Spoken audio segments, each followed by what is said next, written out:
You, my friend, are losing sales right now and you didn't even know it, right? There was someone in your DMs who was interested. They watched a video of yours. They asked some questions. And then the second they hit you with, that's a lot of money, or let me think about it, you froze. So you probably ended up doing one of these two things. You either got pushy and weird and you chased them off, or you said, no worries, let me know, and you let them walk away forever, right? Both of those things are wrong, and both of those things are costing you money. So right now, in conversations that you're having while you're watching this, right? So here's what nobody told you. Most objections aren't actually objections, they're questions in disguise. They're confusion wearing a costume. And once you can see through the costume, and once you understand what I call the 3 real reasons why, you're going to stop losing people you've been losing for months, right? So imagine this. Someone says, I can't afford it. And then instead of panicking, you ask one question and they close themselves. No pressure, no pushing, right? They literally talk themselves into buying because you gave them permission to be honest with you. And that's what's on the other side of this, right? But before I show you these exact words, the scripts, the frameworks, the decision tree, everything, right? You got to understand why people push back in the first place. So because if you don't know what they're actually telling you when they say no, then you'll never know what to say back, right? So pay attention. This one's going to pay for itself the first time you use it. Cool? All right, let's get in. The title of today's presentation is What to Say When They Push Back and why most objections aren't really what you think they are. And so we're going to go right into the presentation now. So first things first, we want to start with a mindset shift, right? And we want to start with objections in general, right? So objections are not rejection. They're just information, right? Remember, if they were not interested in what we have to offer, then they would just stop talking to us, right? They would ghost. They would just run away into Never Never Land, right? Pushback means that they're still in it, right? They're basically saying, like, I'm interested, but convince me. I'm interested, but still tell me. Tell me, clarify things for me, right? Like say it to me a different way. It would be another way to frame it. Okay, so that's the mindset shift we want to have here about objection overcoming. And so they're not saying they don't want it, they're saying, I don't quite understand, right? And so a lot of the reasons that we have objections, there's a number of different reasons, right? It could be the sales presentation itself. It could be the whole process of the sales process itself. It could be the actual sales material, right? It could be how they were sold in general, right? And or the marketing, how they came in. So there's a lot of different reasons why objections come up. So it's hard to compartmentalize it into a single silo. But in this case, we're going to assume that the presentation's good, the DM process was good, and so now and the offers align with what you sell. So they're here and interested in what you have to offer as your core offer. Okay. So that being said, we'll go to the next slide. So I always like to use dating examples. So I will kind of use one to help kind of tie this together, right? If she is still texting back, she's still interested, right? People who are not into you, they don't argue, they don't ask questions, they don't push back, they just like ghost, right? It's the same in sales. Pushback equals friction, not rejection. There's not an issue yet, right? If they're still talking. So just remember that, right? We need to reframe our mind around that. Okay. So imagine that you went to a car dealership, right? You like the car that you sat in, you think it's awesome, right? You test drive it, you love it, and then you say something like, I need to think about it, right? During that whole process, you didn't stop wanting the car, right? You just have questions about maybe your finances, how you're going to afford it, all that different stuff, right? But the key being that you didn't stop wanting the thing, you just needed to have some things clarified so that you could move forward. And that's the whole purpose of sales, right? So remember, the framework that we want to think about here is every objection maps to 3 different reasons, okay? And I covered this in another video. So if you're like here catching week 4, then you should go back and catch week 1, 2, and 3, where I mentioned this as well on other sides. We're going to cover it a little deeper here today, but that's where you may have heard it before if you were on my other video. So that being said, every objection maps to 3 reasons: trust, understanding, and belief. And usually based on how someone, like the objection that comes up, you're going to be able to understand, is it that they don't trust you? Is it that they don't understand the offer? Or is it they don't believe that they can do it, right? And that's how they manifest, right? So trust is, do I trust you, like the person? So the thing about conversion or getting someone to purchase from you is that there has to be some level of trust available, right? Especially when it comes to online sales, and now we're talking in the DMs. So, right, how does that manifest? It manifests as like people like watching a lot of your content, right? So usually you can build more trust with someone if they've seen a lot of videos of you, right? That's how you do it online. In person, it would be like we hang out multiple times, right? So that's trust. And then you have your understanding. So understanding the offer, how it helps, all the components, all those different things, right? Like that's what I mean by understanding here. and then belief. So like you could have a great offer and they could trust you, but then they could have a limiting belief about themselves that says, hey, maybe I can't do this, right? So one of these three levers is usually the problem or the thing that we need to solve in order to get this person to move forward and actually, purchase the thing that we're offering. So the three real reasons, right? They don't trust you yet. They like the offer, but they're not sure about you specifically. Number two, right? They don't understand the offer. They're confused about what they're getting or how it works. And then number three, they don't believe it works for them. So they can see it working for Michael Jordan, but they can't really see it working for their specific situation because they think they're a special snowflake, right? And so usually you can break down all objections to this framework right here. And then that will help you decide how you need to approach it and how you should overcome that objection. So let's go into a dating example real quick again. And so we'll go into like how we handle trust, right? And so for example, let's say her ex was a liar and now she thinks you're one too, right? So she likes you and the vibe is there, but she's been burned before. And so every question she asks you is now a trust test. And you don't really fix trust by talking. You fix it by acting undeniably different, right? And it's the same in sales. I've been burned before is a trust problem, not an offer problem. So we've got to understand what the actual objection is so that way we can actually dive deeper, right? And it's more simple than I got to think about it or I can't afford it. There's layers to it, right? Which we're going to see in just a second. So let's say understanding, right? So this is like somebody not understanding the offer. You said to her, hang out. And then she heard, I want to Netflix and chill. You said the same words, the same words, right? You said hang out, but there's two different interpretations of that at the same time, right? So even though you might be saying hang out, she might be saying hang out, there's like different underlying meanings, right? And so it's the same in sales, right? They're saying no to what they think you're selling, not to what you actually sold or not what you're actually selling, if that makes sense. So it's too expensive usually means I don't understand what I'm paying for yet, is basically how that manifests in understanding, right? So reason number three, you're amazing, and the but is where it lives, okay? And so this ties into belief. So they believe that other people could date you. They just don't believe that they can. Even the results, so they believe that someone might like you, but they don't believe it that they might like you or that's going to work out with you and them, right? And so how do you fix that? Well, that one's a little bit more layered of a problem that we're going to go into that deeper right here, right? But biggest thing is belief, right? So they got to actually believe that you guys are jiving and that like lives and things can intertwine and work well together, right? Cool. Remember that all three of these are qualifying problems, right? Trust, understanding, and belief get built in the set, and then the set is the close, right?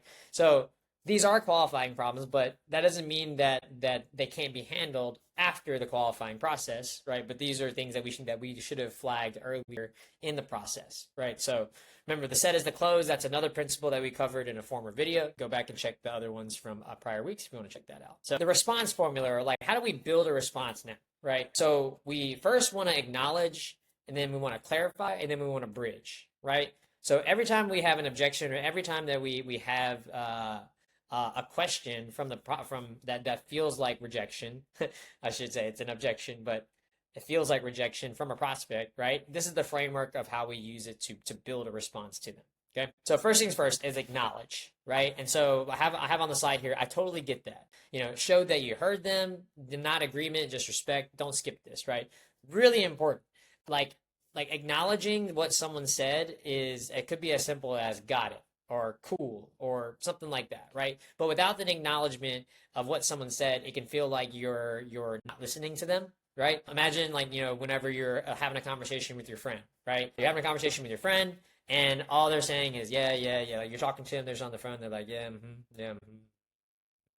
And it's like, you're not really getting true acknowledgement of like what you need in that moment, right? So maybe you're telling them a crazy story and you're like, oh, so-and-so just happened and this happened in class and da-da-da-da-da. And they're just like, And then, what some of my friends do whenever they're in that situation and know I'm not listening or someone's not listening, they'll just start making up crazy stuff, right?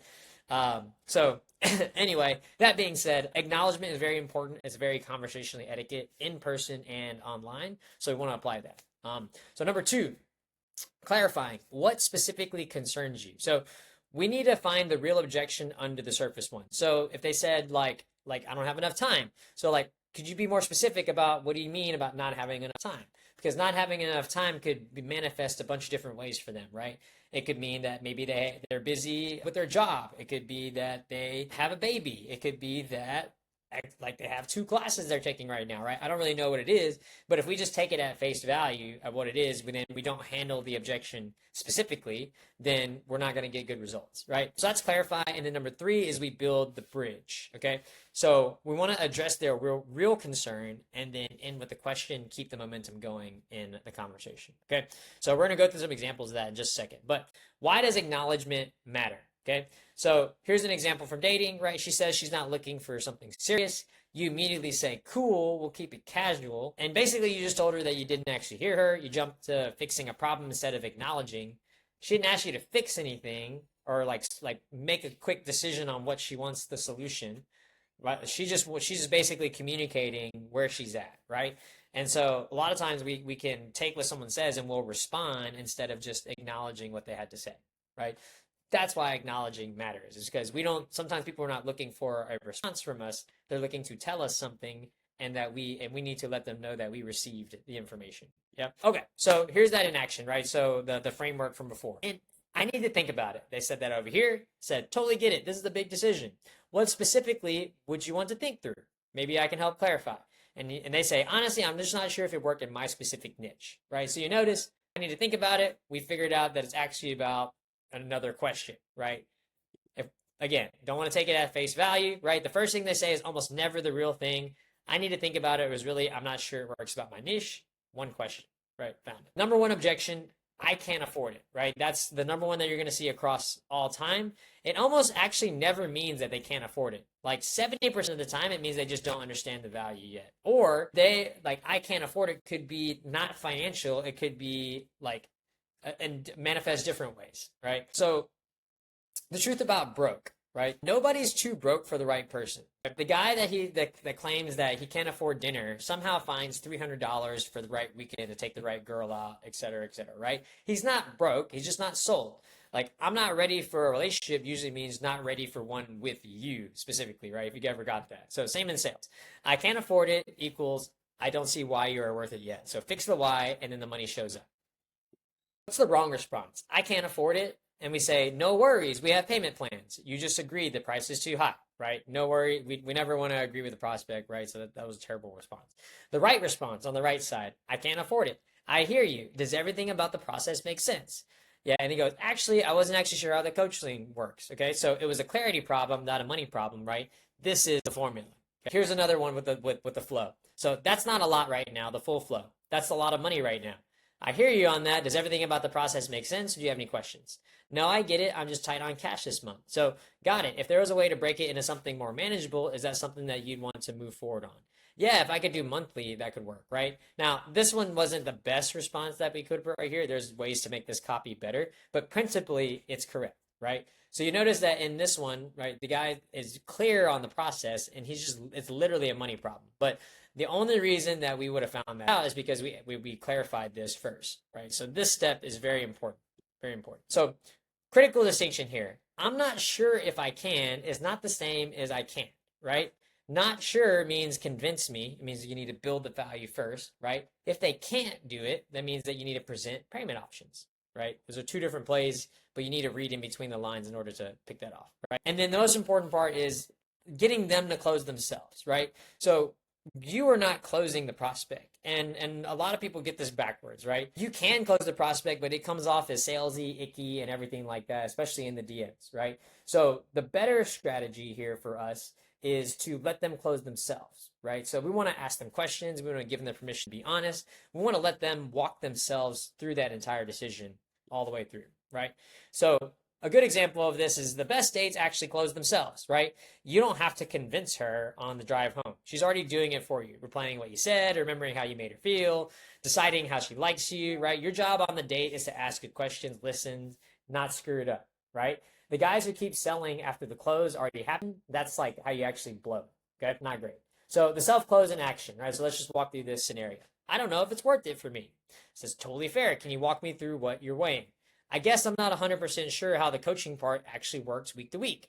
It says, got it. That's a fair thing to want clarity on. Here's exactly what it looks like. and then you walk through the specifics. Does that make more sense of what you'd actually be getting? Yeah, that's way clearer. Okay, what's the next step, right? A lot of times when people are saying things like, I'm not sure, I can't afford it, all this different stuff, right? It's really more clarity based questions. And so the only way you're going to actually know what the real objection is if you start walking through it in a more calculated way, right? So we want to stop convincing and start asking questions. Convincing creates resistance, questioning creates clarity, and then it lets them make the decision on their own, right? One thing that's very important is, as you'll notice here, we do a lot of what we call permission-based selling.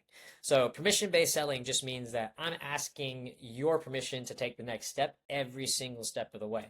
So you are agreeing that to what I said, right? I'm not telling you to agree. I'm asking you a question, and then you're agreeing with what I said. Very, very different, right? So remember that we always want to test every single objection, okay? So the false objection test every single one, find the real one. And so the question you got to ask yourself is, if I solve this objection for them completely, would they move forward, or would they move forward? So let's see what that looks like. I'm just too busy.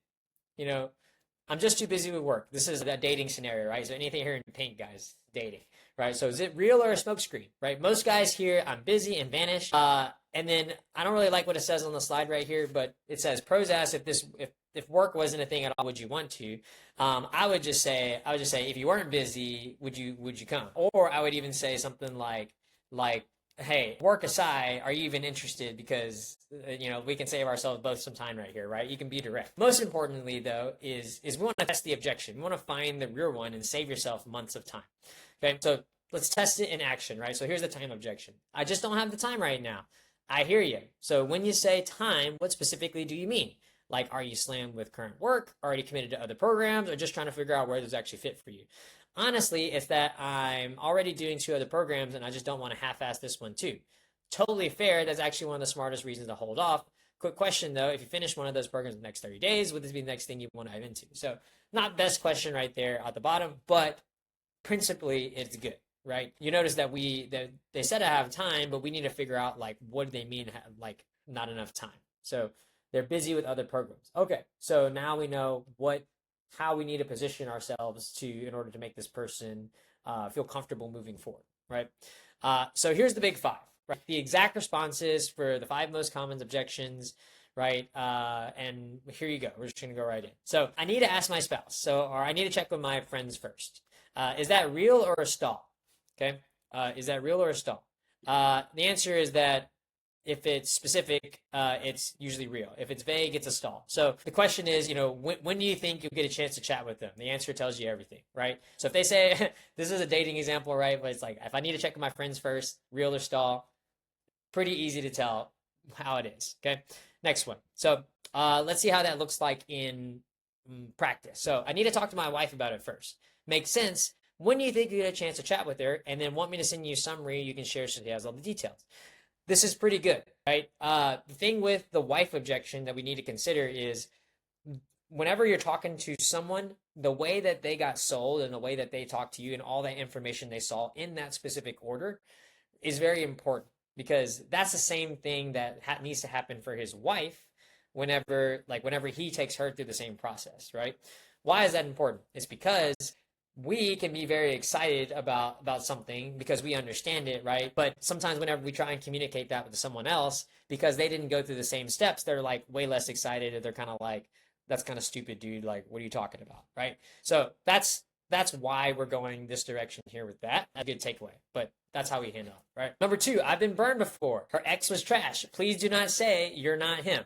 Every bad guy says that, right? Instead, ask what happened, right? Get specific, listen, and then be actually different. Don't just say you're different, like, be different. And it's the same energy in sales, right? We're gonna go into I've been burned before. So I've tried something like this and got burned. I hear you, what specifically happened, because there might be a reason it didn't work that has nothing to do with the concept. And then they say, I paid $2K for a course. It was just recycled YouTube content. And then we say, yeah, that's unfortunately super common. And you want me to show you exactly what's inside ours. So you can, one, the problem is that we get them the price shop on this. So it's not a bad first step. A better step here would be to let them know that pretty much anything that they could want in the world is probably findable on YouTube. But the reason that you get help from someone is that you're getting the information from someone who's done it and has the along those steps, right? So you wanna kind of do that. But remember that the key here with this one is that they said I paid 2K for a course and it was recycled YouTube content. And so we need to make sure to include aspects of this thing that they're mentioning whenever we're overcoming an objection or recycle, maybe we have better pricing. There's a couple of different angles we can go about it, right? But now we have the real objection. So here's the third example, right? So send me your info. And this example here on the screen is send me your Insta so I can check you out. Is that real curiosity or is it a polite exit, right? And then a question you could ask is you could say, what are you hoping to see? And if you get a specific answer, they're interested. If they say, oh, just whatever, it's a soft no, right? Not really interested in you. So like, depending on how specific or how what kind of questions they ask you whenever they're trying to get your information, that will tell you their level of interest in you depending on how specific they are. But the more vague it is, the less interested. And that's kind of the same with whenever you're in sales, right? So can you just send me some more information? And we say, for sure. So what specifically would be most helpful? That way I can send you the right stuff instead of overwhelming with a bunch of links. So when people just want more information, like more information about what? Right? Get clarity, get more information, or get more information from them so you can give them the right information. That being said, so number 4, not right now. And so maybe the answer you get whenever you're in a dating scenario, you ask the girl on the date, she says, maybe in a few months. Is that a real date or move on? Obviously, if someone says maybe in a few months, that's not a real one, right? We're not going to beg, don't chase, don't text every 2 weeks, hoping the answer changes, right? Same in sales, right? Don't even set a follow-up with this one. This says set a follow-up. In sales, we would set a follow-up. This one, you just probably want to release the grace. So they say maybe in a few months. So how do we handle not right now in sales, right? I'm interested, but not right now. Totally fair. Is there a better time or is it more that this isn't a priority right now? And they say, I'm just swamped this month, maybe next month. And we say, got it. I'll check with you first week of next month. Sounds good. Something like that, right? The not right now is obviously they end up being dismissive. So it's whatever, right? But most importantly, that we're gauging temperature right here by saying totally fair. Is there a better time or is it more that this isn't a priority right now? Okay, number 5. So she stopped texting back. Don't triple text her. Okay, stop texting back. Don't triple text her. No, hey stranger. No, just checking in. No, I noticed you stopped replying. Bring value or stay quiet. 3 follow-ups max. Same in sales. Okay, the 3 follow-ups, then let them go. Right, that's my rule when it comes to like getting ghosted by people in the chats. Right, you're gonna get ghosted. You're gonna wait 24 hours. You're gonna follow up. You're gonna wait another 24 hours. You're gonna follow up. You're going to wait another 24 hours or 48 hours, and you'll follow up after the 3rd time. That's done, right? That's it. Here's what you're never going to do, right? In those cases, you're never going to argue, get defensive. You're never going to immediately offer bonus discounts, create fake urgency, say stuff like you can't afford not to move forward or anything like that, or even take this personally, right? You're always going to do this. You're always going to acknowledge genuinely. You always ask clarifying questions, share specific proof, know when to let go. And then no worries at all. I'm here if anything changes, right? Always be willing to let people go. Clear no is better than a confused maybe. So the girl who says, I don't see this going anywhere, does you a favor. The one who says, maybe text me next week, and then ghosts you and wastes 3 weeks of your life, that did not do you a favor. It's the same in sales, right? Confused buyers ghost. Clear buyers either buy or set you free. The goal isn't to win every objection. It's to make sure that nobody leaves confused. A clear no is better than a confused ghost. Remember what I said at the beginning, right? I promised you that they'd close themselves, and you just watched it happen a bunch of times, right? In these examples, people giving money objections, people giving not worth it objections, time objections, life objections, right? Moving through that and weaving through that, we saw the exact same process, right? And we're all answering the same 3 questions, right? Do they trust me? Do they understand what I'm talking about? Do they understand the offer? Do they believe that they can do it? They believe in the offer, right? We're answering these 3 questions and they walk themselves to the yes as long as we get them higher on that level of certainty for each one of those 3 things. Okay. After this presentation, number 1, the next pushback, right? Before you give a response, you want to acknowledge them first and then ask them what is concerning them or what is the issue or what is the thing going on before you overcome or just try to tackle their objection, right?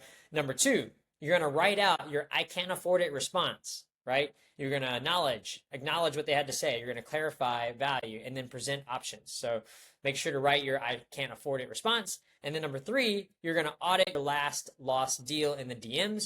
And then you're going to find out, was it a trust thing? Was it understanding? Was it a belief thing? And that really tells you how to fix your DMs and like where you should really focus in your sales process. Okay. Remember that an objection isn't a no, it's a not yet. So we want to find out what's missing, fill the gap, same framework, same game, all the time, 365, 7 days a week. Okay. So subscribe. I'm going deeper every single week. I got frameworks, real conversations, stuff I don't share anywhere else. I got some books linked in the description that you can download and check out. I'll be releasing some more this year. Hope you guys have a good rest of today, and I will see you in the next video.